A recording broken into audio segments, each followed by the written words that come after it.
वालों ने कैसा रिएक्शन दिया जब उन्हें ये यकीन हो गया कि मैंने इस्लाम वाकई कबूल कर लिया है। जैसा कि मैंने आपको पहले वीडियो में बताया कि अक्टूबर मंथ में मैंने अपने पापा को SMS के थ्रू बता दिया था कि मैं इस्लाम कबूल कर चुकी हूँ। पहले मेरे पापा ने ये एक्सेप्ट नहीं किया, मेरे फादर साहब ने ये माना ही नहीं। उनको लगा शायद ये इन्फ्लुएंस है, असर थोड़ा बहुत होता है, जो आप रेगुलरली जो आप देखते हैं सुनते हैं, जिस माहौल में रहते हैं थोड़ा सा असर हो जाता है, तो शायद ये वो असर हुआ है इस पे। लेकिन मैं अपने डैड को सीधे बोलती रही, पापा मुझे किसी चीज का असर वसर नहीं हुआ है, मैं इन्फ्लुएंस में नहीं हूँ, मैं सच में इस्लाम कबूल कर चुकी हूँ और मैं इस्लाम नहीं छोड़ूंगी। अब मेरे पापा मुझे समझाने लगे कि बेटा मैं हर दिन की इज्जत करता हूँ, हर दिन बहुत खूबसूरत है और इस्लाम बेहद खूबसूरत रिलीजन है, लेकिन आप अपना धर्म छोड़कर किसी और धर्म को अपना लें, ये सही नहीं है। आप अच्छी बातें उठाएं इस्लाम से, अपनाएं अपनी जिंदगी में, लेकिन पूरी तरह मुसलमान ना बन जाएं। मैं अपने पापा से कहती रही, नहीं मुझे इस्लाम में ही रहना है पापा, मैं इस्लाम नहीं छोड़ूंगी चाहे कुछ भी हो जाए। 12 अक्टूबर 2012 जो मेरे पापा के साथ आखिरी बात हुई है, माफ कीजिएगा अगर थोड़ा बहुत रो दूंगी मैं, क्योंकि जब भी इस बारे में बात करती हूँ, जब भी याद आता है, क्योंकि मेरे पापा और मैं बहुत मजबूत रिश्ता होता है बेटी और फादर का। खासकर बेटियां अपने फादर से ज्यादा लगाव रखती हैं, मेरे साथ भी कुछ वैसा ही था। तो 12 अक्टूबर 2012 को पापा ने मुझसे कहा, बेटा वापस आ जाइए, छोड़ दीजिए इस्लाम। और मेरा जवाब यही था कि पापा मैं आपसे कहती हूँ, आप पढ़िए इस्लाम। सिर्फ कुरान पढ़ लेने से नहीं, उसे समझने से, दिल से समझने से, उस नफरत से ना समझें कि इस्लाम ने मेरी बेटी को ले लिया, नहीं। पढ़े कि इसमें ऐसा क्या था कि मेरी बेटी सब कुछ छोड़ने को तैयार है इस्लाम की खातिर। पापा ने आखिरी सवाल किया मुझसे, क्या ये आपका आखिरी फैसला है? मैंने कहा, जी पापा ये मेरा आखिरी फैसला है, मैं इस्लाम नहीं छोड़ूंगी। और मेरे पापा ने फोन काट दिया।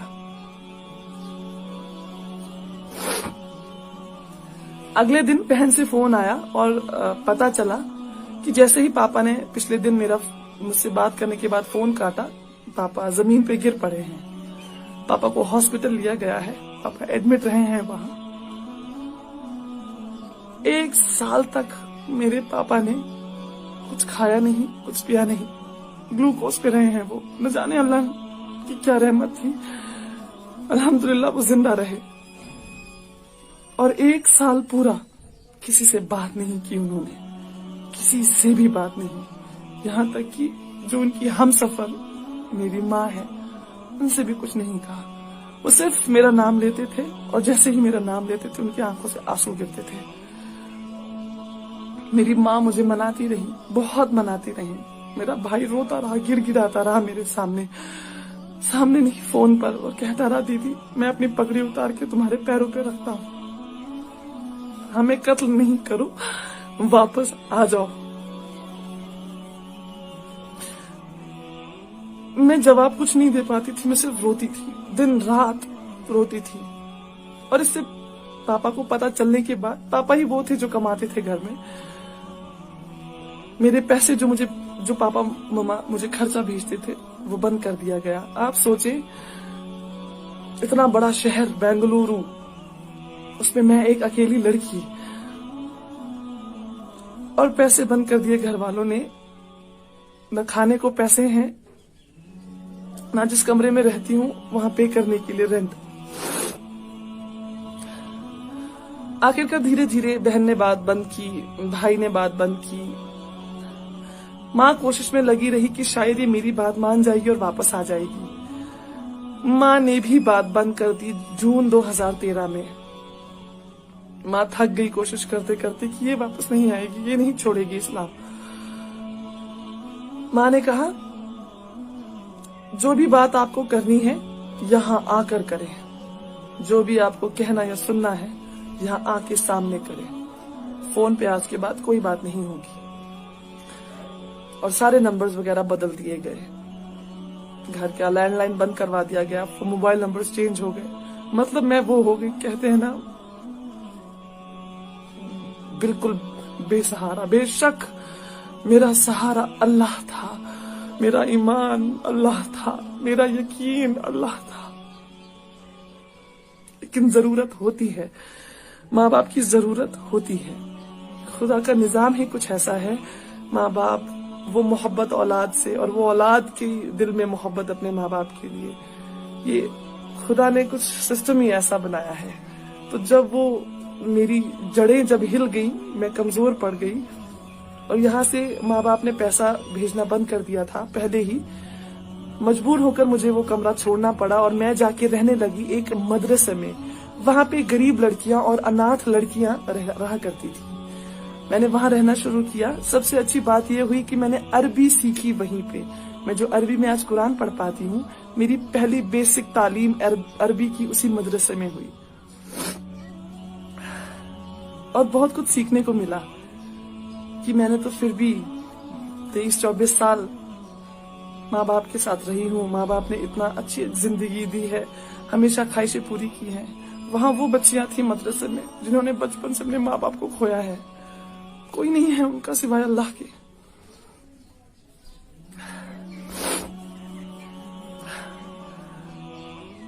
आखिर माँ बाप के साथ बिल्कुल बात बंद हो चुकी। नवंबर 2018 में जो आखिरी बात मेरी हुई है, वो हुई है मेरी नानी से।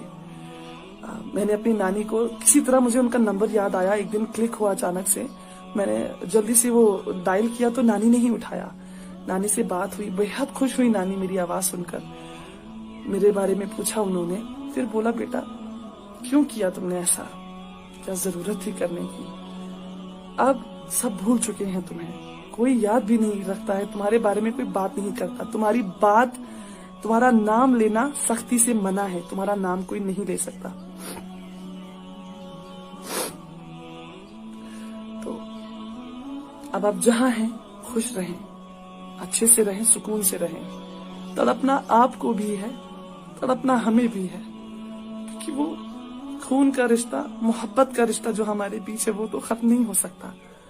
आपकी माँ को, आपके फादर साहब को आप याद आती हैं, बहुत याद आती हैं, लेकिन जो ये सोशल कंपल्शन होती है ना, जो सोसाइटी है बीच में, इसकी वजह से अलग हैं आप नहीं मिल पाएंगे अब उन्होंने मुझे एक बात और बोली, मेरी नानी ने उन्हें बोला, ख्वाब में भी यहाँ आने की जुर्रत नहीं करना। असली का तो छोड़ ही दे, आप ख्वाब में आने की जुर्रत नहीं करना। आपके घर वालों को तो छोड़ दे, बाकी जो है आपके रिश्तेदार आपको इतने टुकड़े करेंगे कि आपको ये नहीं पता चलेगा, किसी को पता नहीं चलेगा कि ये फातिमा जी गई कहाँ। तो खैर नानी से थोड़ी सी बात हुई, लेकिन अल्लाह को मंजूर था शायद कि मेरे जो मामा के बेटे हैं, उन्होंने नानी का फोन वगैरह चेक किया, मेरा नंबर ट्रू कॉलर पे देखा तो उन्हें पता चला ये मेरा नंबर है। तो नानी को भी थोड़ी सी सख्ती देखनी पड़ी, और फिर नानी ने एक और फोन किया मुझे कुछ सेकंड्स का और बोला, बेटा मुझे आज के बाद फोन नहीं करना, इनको पता चल गया है कि मेरी आपसे बात हुई थी। खैर फिर कुछ साल, 1-1.5 साल पहले ही मैंने अपनी जो मेरी बहन है उनका फेसबुक अकाउंट से उनकी फ्रेंड को मैंने मैसेज किया। बहुत रिक्वेस्ट करने के बाद उनसे नंबर लिया, उनसे बात की। उनको ये यकीन नहीं आ रहा था कि मैं मेरी बहन ही हूँ या मैं कुछ अलग इंसान बात कर रही हूँ, क्योंकि हमारी आवाज सेम है। उन्होंने मुझे बताया कि दीदी हमें तो पता ही नहीं है कि आप कोई बड़ी बहन भी हैं। हमें ये पता है कि वो है भाई है एक, मतलब मेरी छोटी बहन है, भाई है, लेकिन कोई ये नहीं जानता है कि इन दोनों की बड़ी बहन भी है।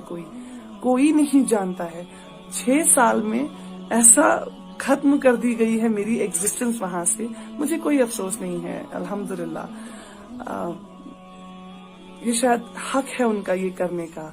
वो जितनी सख्ती करेंगे ये हक होगा उनका, और मैं कभी शिकायत नहीं करूंगी कि नहीं आपने ऐसा क्यों किया, आपने मेरा नाम लेना क्यों छोड़ा, या आपने मेरी एग्जिस्टेंस खत्म क्यों की, क्यों नहीं बताया लोगों को कि मैं आपकी बड़ी बेटी हूँ। नहीं, मुझे कोई अफसोस नहीं है।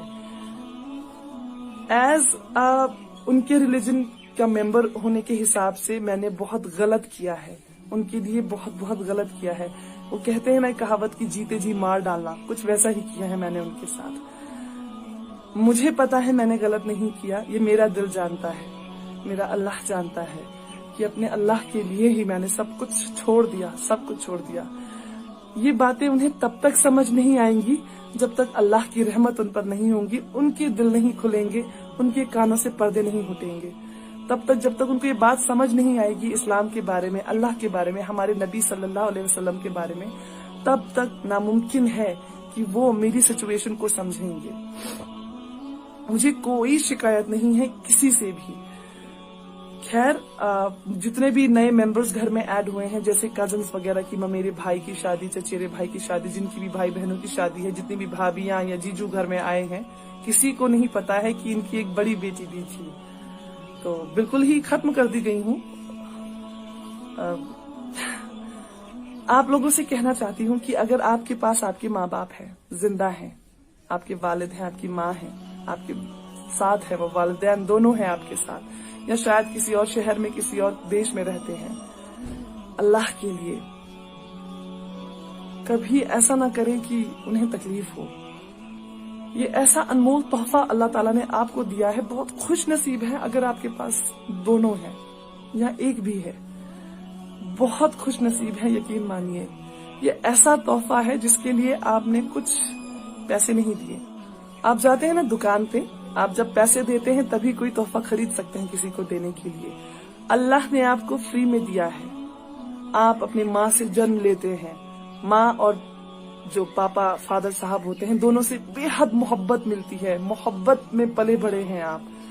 आपको क्या देना पड़ा उन्हें? कुछ भी नहीं। उन्होंने आपका ख्याल तब रखा जब आप बेसहारा थे, बिल्कुल बेसहारा। जब आप शायद खुद कुछ खा पी नहीं पाते थे, तब माँ ने आपको छाती से लगा के आपका पेट भरा है। जब आपको चलना नहीं आता था, आपके फादर साहब ने आपकी उंगली पकड़ के गिर गिर के चलना सिखाया है। आपकी स्कूल की फीसेस आप कैलकुलेट करने बैठेंगे ना, ताउम्र की आपको फीसेस कितनी लगी हैं, आपका दिमाग चकरा जाएगा कि आपके माँ और पापा ने कितना खर्चा किया है आपको इस तरह का इंसान बनाने के लिए। तो अगर आपके माँ बाप आपके पास हैं, करीब हैं, थोड़े दूर भी हैं, खुदा के लिए उन्हें बताएं कि आप उनसे कितनी मोहब्बत करते हैं। उन्हें बताएं कि वो कितना अहम हिस्सा है आपकी जिंदगी का। अगर वो दूर हो गए आपसे, दोबारा आपको मौका कभी नहीं मिलेगा उन्हें ये बताने का। तो जब तक जान है बता दीजिए, जब तक ये सांसें चल रही हैं उन्हें एहसास करवा दीजिए। इस्लाम में सुना है कि जन्नत माँ के पैरों के नीचे है, जिस जन्नत के लिए हम तलब रखते हैं। सारे रमजान हमने यही दुआ मांगी है कि या अल्लाह जहन्नम से दूर रखना और जन्नत में जगह देना, या अल्लाह जन्नत में जगह दीजिएगा। वो जन्नत माँ के पैरों के नीचे है। जरा उन पैरों को चूम कर देखिए, जरा उस माँ के हाथों को चूम कर देखिए, जरा उनकी दुआएं लेकर देखिए, आपको जन्नत मिल जाएगी। और जन्नत का दरवाजा आपके वालिद साहब, आपके फादर साहब। जब तक जन्नत का दरवाजा नहीं खुलेगा आप अंदर दाखिल नहीं हो सकेंगे। तो दोनों ही बहुत अहम है, बहुत जरूरी है। कद्र कीजिए इस तोहफे की जो आपको बिना कुछ पे किए बगैर मिला है। कद्र कीजिए उस तोहफे की जिन्होंने ताउम्र आपका ख्याल रखा है और आपसे वैसी ही मोहब्बत करी है जिस दिन से आप पैदा हुए हैं। वही मोहब्बत वो आखिर सांस तक आपसे करते हैं। इंतजार कीजिए मेरी अगली वीडियो का, जिसमें मैं आपको बताऊंगी कि जिंदगी में फिर कैसी सख्तियां आई और अल्लाह ताला ने कैसे कैसे मदद की। वीडियो के नीचे सब्सक्राइब के बटन पर क्लिक करें, बेल के आइकॉन पर क्लिक कीजिए ताकि हर नई वीडियो की नोटिफिकेशन आपको